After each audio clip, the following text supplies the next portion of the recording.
নবনীতাৰ ওচৰলৈ আহিছোঁ। নবনীতা কি আমাৰ অথনি নবনীতা ক'লে যে বহুবিলাক কথা জীৱনত শিকালে আৰু কি ভাবা যে যদি নেলছন বেকনৰ সান্নিধ্য নোপোৱাহেঁতেন সৌম্যদীপ দত্তৰ সান্নিধ্য নোপোৱাহেঁতেন নবনীতাৰ এই আজিৰ যিটো পৰ্যায় সেইটো অসম্পূৰ্ণ হৈ ৰ'লহেঁতেন?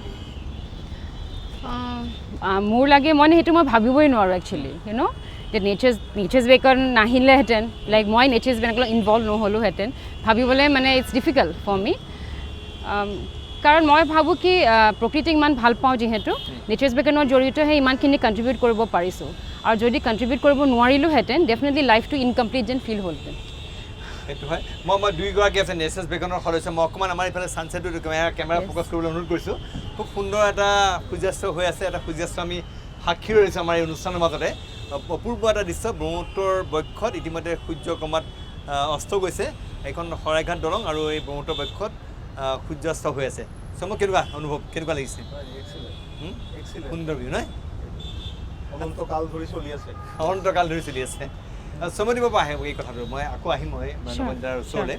সৌম্যদীপ মই জানিব বিচাৰিছোঁ সৌম্যদীপ, তাৰপিছত গম পালোঁ যে চক্ৰশিলা বন্যপ্ৰাণীৰ অভয়াৰণ্যৰ কাৰণে সৌম্যদীপহঁতে কৰা আন্দোলন সফল হ'ল।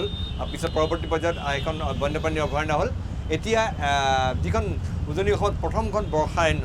যিখন এতিয়া অভয়াৰণ্য ঘোষণা হ'ল দিহিং পাটকাই, সেই আন্দোলনটো সেই সময়ত বন বিভাগৰ যথেষ্ট বিৰুদ্ধে আছিলে, একাংশ লোকে যথেষ্ট বিৰুদ্ধে কৰিলে। তাৰ মাজত কিন্তু এটা সময়ত গৈ সেইখন এখন অভয়াৰণ্যৰ স্বীকৃতি পালে। কি ক'ব বিচাৰিব? ইয়াৰ প্ৰায় 25 বছৰ ধৰি পেলাই আমি যুঁজিছোঁ, আমি নেচাৰ্ছ বেকনৰ চবেই মিলি যুঁজিছোঁ।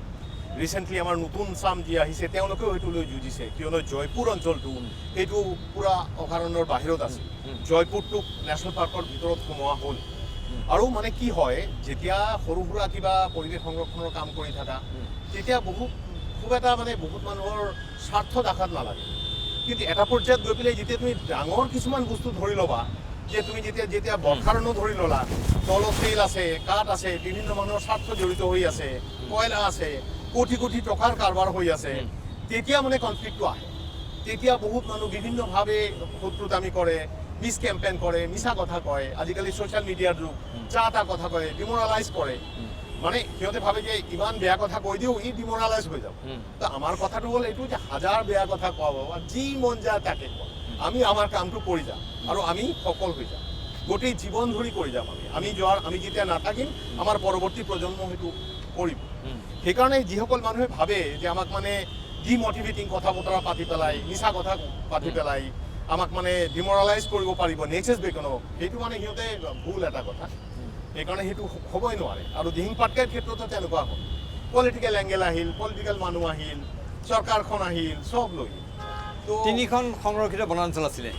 দিহিং, জয়পুৰ, আপাৰ দিহিং আৰু দিৰক। তিনিখন সংৰক্ষিত বনাঞ্চলক লৈ সৌম্যদীপহঁতে দাবী কৰিছিলে যে এখন বৰ্ষাৰণ্যৰে সমৃদ্ধ বনাঞ্চল, গতিকে এইখন অভয়াৰণ্যৰ মৰ্যাদা পাব লাগে। আৰু সেই সময়ত যথেষ্ট বিৰোধিতা আছিলে, বহুবিলাক যিটো ক'লে বিভিন্ন স্বাৰ্থজড়িত মহলৰ বিৰোধিতা আছিলে। তাৰ মাজত কিন্তু এখন স্বীকৃতি পালে। কিন্তু স্বীকৃতি পালেও কথাটো এনেকুৱা হৈ থাকিলে যে সেইখন যিমানখিনি এলেকা আছে তিনিখন সংৰক্ষিত বনাঞ্চলৰ, তাৰ এটা অংশহে তেওঁলোকে বন্যপ্ৰাণী অভয়াৰণ্য ঘোষণা কৰিলে, বাকী অংশ ৰৈ গ'ল। গতিকে বাকী অংশৰ পৰা এতিয়াও বনজ সম্পদৰ লুণ্ঠন তাত চলি আছে। চোৱা, কথাটো হ'ল যে জয়পুৰ, আপাৰ দিহিং আৰু দিৰক, জয়পুৰৰ আপাৰ দিহিঙৰ বৃহৎ চাং যিটো চবতকৈ উৎকৃষ্ট চাংটো সোমাই গ'ল। আৰু সোমাই গ'ল মানে কি, জয়পুৰ চাংটো অইল ইণ্ডিয়াক দিয়া আছিল। অইল ইণ্ডিয়াও বহুত ভাল যে অইল ইণ্ডিয়া বৰ্ষাৰণ্য সংৰক্ষণৰ স্বাৰ্থত সেই চাংটো এৰি দিছে। সেইকাৰণে অইল ইণ্ডিয়াক ধন্যবাদ দিব লাগিব।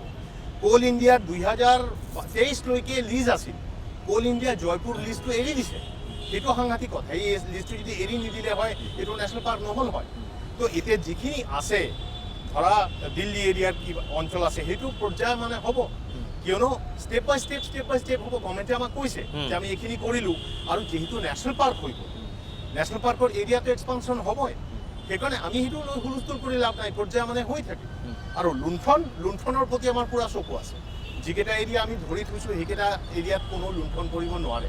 এতিয়া দিহিং পাটকাই বুলি ক'লে পাটকাই এখন পাহাৰ, দিহিং এখন নদী, ক'ত কি হৈ আছে সেইটো বেলেগ কথা। কিন্তু আমাৰ যিটো ডিমাৰ্কেটেড এৰিয়া, সেই ডিমাৰ্কেটেড এৰিয়াটো ঠিকে আছে, আৰু সেইখিনি অভয়াৰণ্য বিচাৰোঁ আমি। সেইখিনি নেশ্যনেল পাৰ্ক হৈ গ'ল এতিয়া। এতিয়া এটা মহলে চমুদ্বীপক সমালোচনা কৰিছিলে মাজতে চমুদ্বীপক কৈছিলে বিশেষকৈ অবাধ কয়লা খননৰ সময়ত এই বিষয়ত সমীৰ দত্তই সুৰ সলাইছে সমীৰ দত্তই তেওঁলোকৰ পক্ষৰ যেনেকুৱা ধৰণৰ কিছুমান অভিযোগ কৰিছিলে পাছত পিছৰ সময়ত আমি দেখিবলৈ পালোঁ চমুদ্বীপে এটা প্ৰত্যুত্তৰ দিছিলে সেই বিষয়ত কি ক'ব সেই মহলৰ কথাটো হ'ল যে অবাধ কয়লা খনন হৈছে কি আমাৰ যিটো নিৰ্দিষ্ট আমাৰ যিটো দিহিং পাটকাই ৰাষ্ট্ৰীয় উদ্যানত কোনো কয়লা খনন হোৱা নাই সেইটো কোনোবা কয়লাখনৰ হোৱা বুলি প্ৰচাৰ চলাইছিলে প্ৰচাৰ চলাইছিলে পলিটিকেল কেম্পেইন মানে বিজেপি তেতিয়া ভোটৰ সময় আছিল তেতিয়া মানে বিজেপিক যাতে ক্ষতি হয় চিধা কথাটো কৈছোঁ মই বিজেপিৰ যাতে ক্ষতি হয় সেইকাৰণে বিজেপিৰ অপজিশ্যনখিনিয়ে এইবোৰ কেম্পেইন কৰিছিল ক'ৰবাত পইচা দিছে ক'ৰবাত এই কৰিছে ক'ৰবাত ঐ কৰিছে কেম্পেইনটো চলাইছে এইটো এটা পলিটিকেল কেম্প মানে সেই কেম্পেইনটো একেবাৰে সত্য নাছিল একদম সম্পূৰ্ণ মিছা এনে চোৱা যে এতিয়া হিমন্ত বিশ্ব শৰ্মা এতিয়া চিফ মিনিষ্টাৰ ৰায়মানা নেশ্যনেল পাৰ্ক কৰিলে 422 স্কোয়াৰ কিলোমিটাৰ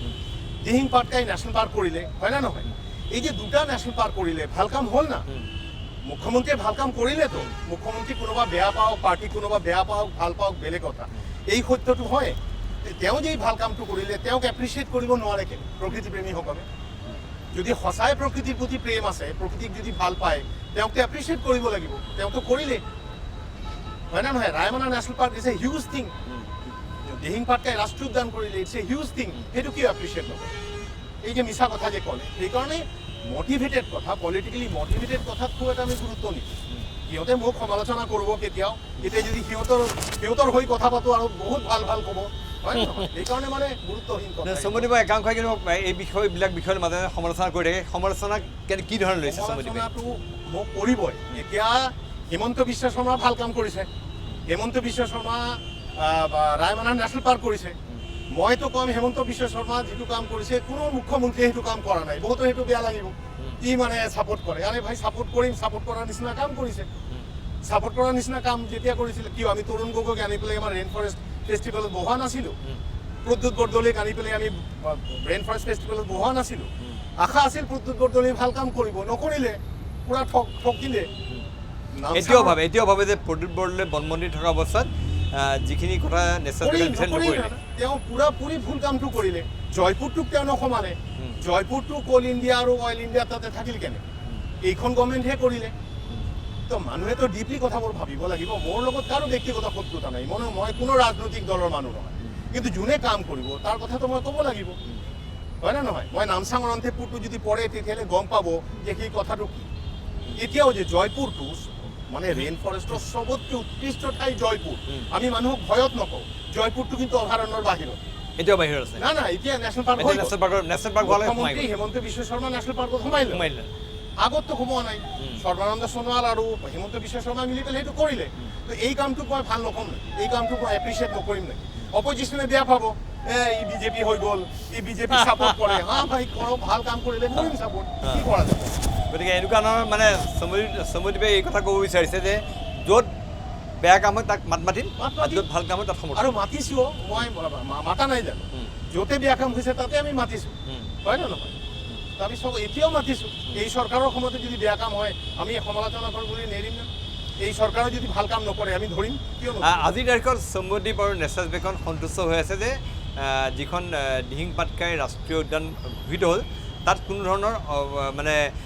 বেদখল বা অবাধ কয়লাৰ খনন এইবিলাক একো হোৱা নাই চব বন্ধ হৈ আছে অইলৰ খনন হোৱা নাই দিহিং পাটকাই ৰাষ্ট্ৰীয় উদ্যান হোৱাৰ আগত তিনিচুকীয়াৰ DC আৰু ডিব্ৰুগড়ৰ DCক এটা অফিচিয়েলি এটা দিয়া হৈছিল আপোনালোকে চালি জাৰি চাই কিবা যদি আছে আমাক কওক তিনিচুকীয়াৰ DC আৰু ডিব্ৰুগড়ৰ DC পেপাৰত এড দিছিলে যদি কাৰো কোনো আপত্তি আছে যদি কোনো কিবা আছে আপোনালোকে কওক সব প্ৰচেছ কৰা হৈছে তো এইবোৰ কিছুমান মানুহ মিছা কথা কয় আৰু ভাল মানুহ মিছা কথা কয় ভাই মানে একদম ক্ৰেডিবিলিটি থকা ভাল মানুহ এনেকৈ মিছা কথা ক'ব যে মানে মানুহে ঘাবৰাই যায় অডিয়েঞ্চ হয় বোধহয় চমুদ্বীপে বোধহয় মিছা কথা কৈছে সেই নেশ্যনেল পাৰ্কৰ ভিতৰত কেনেকৈ কয়লা খনন হ'ব কেনেকৈ কৰিব বৰঞ্চ কোল ইণ্ডিয়াটো এৰি দিছে জয়পুৰটো কোল ইণ্ডিয়া এৰি দিছে কোল ইণ্ডিয়াক ধন্যবাদ দিব লাগে কোল ইণ্ডিয়াক যদি ধন্যবাদ দিওঁ ক'ব চমুদ্বীপে কোল ইণ্ডিয়াৰ পৰা পইচা লৈছে এইবোৰ কথা কৈ থাকে যেনেকুৱা প্ৰচাৰবিলাক চলাইছে অপপ্ৰচাৰ চলাই থাকিব মোৰ কি যায় চলাই থাক মই মোৰ কাম কৰি থাকোঁ চলাই থাক নবনীতা কি ক'বা নতুন প্ৰজন্মৰ এগৰাকী হিচাপে কি ভাবা যে এইবিলাক অপপ্ৰচাৰৰ মাজত কিন্তু নেশ্যনেল পাৰ্কখন আগবাঢ়ি গৈছে ডেফিনেটলি আগবাঢ়ি গৈছে আৰু বিকজ উই আৰ ফ'কাছড আমাৰ নেচাৰ্ছ বেকেনৰ ক্যাডাৰ ভেৰি ফ'কাছড আমাৰ ফ'কাছ হ'ল কি ফৰেষ্ট প্ৰিজাৰ্ভ হ'ব লাগিব ৰাইট চ' আমি জানো লাইক আমাৰ আইডিঅ'লজিৰ পৰা আমাৰ ফ'কাছ আছে চ' সেইকাৰণে we are not distracted so' exam যে নিউ জেনেৰেশ্যনৰ they are getting misguided or may be ignorant হয় চ' হৈছে সেনেকুৱা মই ভাবোঁ তেওঁলোকেও এতিয়া লাহেকৈ বুজি পাইছে কথাখিনি আৰু যি উঠি অহা প্ৰজন্ম উদীয়মান প্ৰজন্ম তেওঁলোকক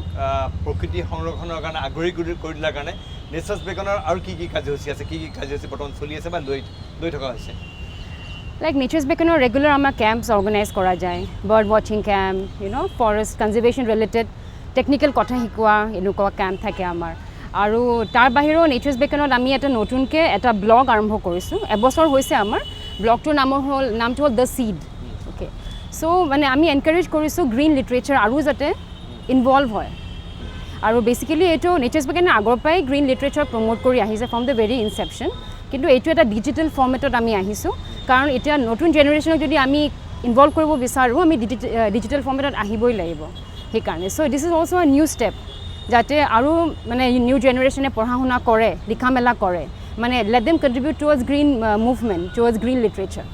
চ' সেইটো এক ধৰণৰ এটা নতুন মানে পদক্ষেপ আমাৰ শেহতীয়াকৈ আৰু এটা দেখিবলৈ পালোঁ যে নেচাৰ্ছ বেকনে গণেশ মংগল যাত্ৰা এটা আৰম্ভ কৰিছে হস্তী সংৰক্ষণ বন্যপ্ৰাণী হস্তী সন্দৰ্ভত সচেতনতা সৃষ্টিৰ প্ৰয়াসেৰে আৰু ইতিমধ্যে দেখিবলৈ পাইছে হাতী আৰু মানুহৰ সংঘাতে সমগ্ৰ অসমৰ বিভিন্ন প্ৰান্ত কঁপাই তুলিছে কি ক'ব এই যাত্ৰাৰ বিষয়ে কি উদ্দেশ্যলৈ ইয়াক আগবঢ়াইছে এইটোতো আমি চবেই জানো যে হাতীবোৰ ওলাই আহিছে আৰু হাতীবোৰৰ যে আজি ক্ৰাইচিছ হৈছে হাতীবোৰ যে ওলাই আহিছে হাতীবোৰ যি কৰিছে তাৰ কাৰণে হাতীবোৰ সামান্য দায়ী নহয় তাৰ কাৰণে সম্পূৰ্ণৰূপে আমি দায়ী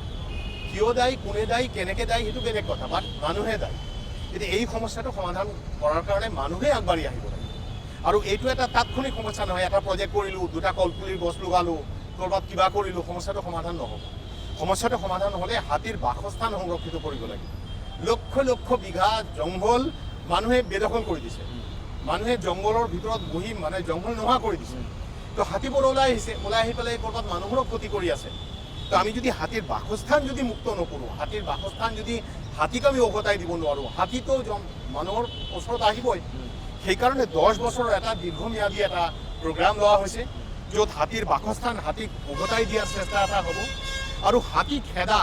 হাতীক যে বোম ফটকা দি খেদে হাতী ওলালে যে মানুহে চিঞৰ বাখৰ কৰে মানুহৰ যে আচৰণ এই আচৰণৰ পৰিৱৰ্তন হ'ব লাগিব এই আচৰণৰ যাতে পৰিৱৰ্তন হয় তাৰ কাৰণে আমি কাম কৰি আছোঁ গাঁৱত তাৰো এৱাৰনেছৰ কাম কৰিব লাগিব নিঃসন্দেহে কিন্তু চমুদ্বীপে আজি ইমান দিন ধৰি গোটেই পৰিৱেশ পৰিস্থিতি দেখিছে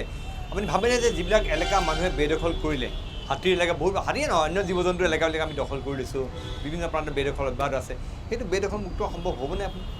চাওক কথাটো হ'ল যে এটা আমি প্ৰথম গোৱালপাৰা ধৰিছোঁ এটা ডিষ্ট্ৰিক্ট আমি ধৰিম গোৱালপাৰাত এতিয়াও কিছুমান এৰিয়া এক্সেলেণ্ট হৈ আছে আৰু বেদখল মুক্ত কিয় নহ'ব কথাটো হ'ল যে বেদখল মুক্ত কিয় নহ'ব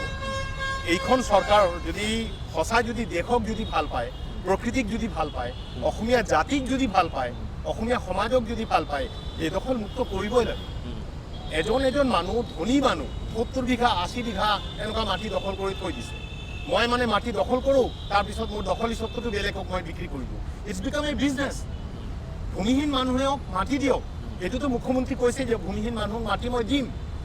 কিন্তু জংঘল বেদখল কৰি দিব মানুহে সেইটোতো হ'ব নোৱাৰে এটকাৰ চাউল দি আছে বিনা পইচাত মেডিকেল ট্ৰিটমেণ্ট দি আছে মানুহৰ কাৰণে বহুত স্কিম আছে তাৰ পিছতে যদি মানুহে জংঘল দখল কৰে বন্যপ্ৰাণীৰ অঞ্চল দখল কৰে সেইটোতো আৰু বৰদাস্ত কৰিব পৰা নাযাব সেইটো লাহে লাহে সেইটো বন্যপ্ৰাণীৰ অঞ্চল উভতাই দিবই লাগে আমিতো চিটি উভতাই নিদিম গাঁৱতো আমি উভতাই নিদিম দিম জানো আজি কম নেকি কোনো এটা ৰেভিনিউ ভিলেজ এইটো দি দিয়ক হাতীক কম জানো এইটোতো নকম বন্যপ্ৰাণীৰ যিবিলাক এলেকা আছে সেইবিলাক বন্যপ্ৰাণীৰ অঞ্চলটো বন্যপ্ৰাণীক উভতাই দিব লাগিব এইটো চৰকাৰৰ ওচৰতো আমাৰ কথা নহ'লে